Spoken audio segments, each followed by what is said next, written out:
Hello friends, welcome to my channel Rajeswari Krishnan. இன்றைக்கி கோதுமை மாவு முட்டை வச்சு ஒரு காலை பிரேக்ஃபாஸ்ட்டு செய்ய போகிறோம்.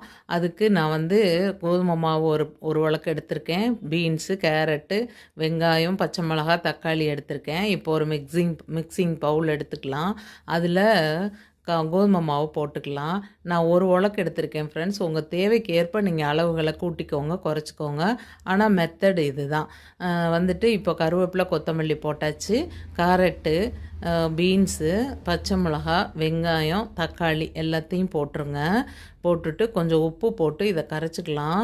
ஃப்ரெண்ட்ஸ், எனக்கு இந்த பாத்திரம் கொஞ்சம் பத்தலை, அதனால் நான் வேறு பாத்திரத்தில் மாற்றிக்கிட்டேன். இப்போ வந்து இதில் வந்து கொஞ்சம் கரம் மசாலா தூள், கொஞ்சம் தனி மிளகாய் பொடி, கொஞ்சம் மிளகு இடித்து போடுங்க ஃப்ரெண்ட்ஸ். பெப்பர் பவுடர் மட்டும் அப்பப்போ இடித்து போட்டோன்னா அதில் நல்ல பெனிஃபிட்ஸ் இருக்குது. கொஞ்சம் ஜீரகத்தூள் போட்டு உப்பு போட்டு இதை வந்து நல்லா கரைச்சிக்கிறலாம் ஃபஸ்ட்டு. கரைச்சிட்டு ஃப்ரெண்ட்ஸ், இந்த கோதுமை மாவில் நிறைய சத்துக்கள் இருக்குது.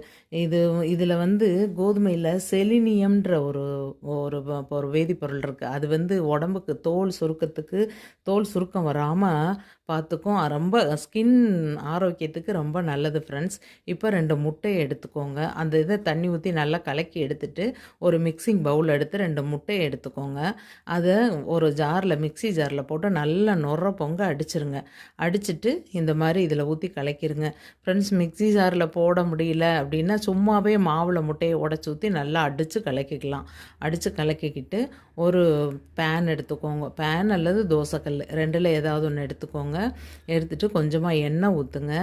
எண்ணெய் ஊற்றிட்டு அதில் ஒரு கரண்டி மாவை, எண்ணெயை சிலுப்பி விட்டுட்டு ஒரு கரண்டி மாவை எடுத்து அதை வந்து அந்த பேனில் ஊற்றி சுற்றி நல்லா இது பண்ணுற மாதிரி அழகாக பரத்தி விட்டுருங்க.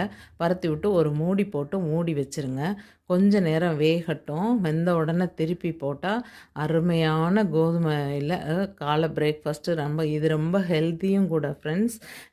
முட்டை வந்து முடி வளர்ச்சிக்கெலாம் ரொம்ப நல்லது.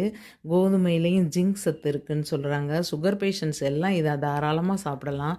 இதுக்கு சட்னி, சாம்பார் எதுவுமே தேவையில்லை. இது மட்டுமே அவ்வளோ காரசாரமாக சூப்பராக இருக்கும் சாப்பிட்றதுக்கு. காலையில் ஒரு நல்ல ஹெல்த்தியான பிரேக்ஃபாஸ்ட்டு சாப்பிட்டா திருப்தி இருக்கும். இப்போது நான் வந்து அந்த சுட்டு வச்சுருக்க அந்த அடை எடுத்து சாப்பிட போகிறேன். இப்போ பாருங்கள், அழகாக இதை வந்து சுருட்டி ஃப்ரெண்ட்ஸ், என் சேனல் பிடிச்சிருந்தால் லைக் பண்ணுங்கள், ஷேர் பண்ணுங்கள், சப்ஸ்கிரைப் பண்ணுங்கள் ஃப்ரெண்ட்ஸ். இதை அழகாக சுருட்டி அந்த தேங்காய் சட்னி, க்ரீன் சட்னியில் முக்கி சாப்பிட்டா சும்மா செம்ம டேஸ்ட்டு.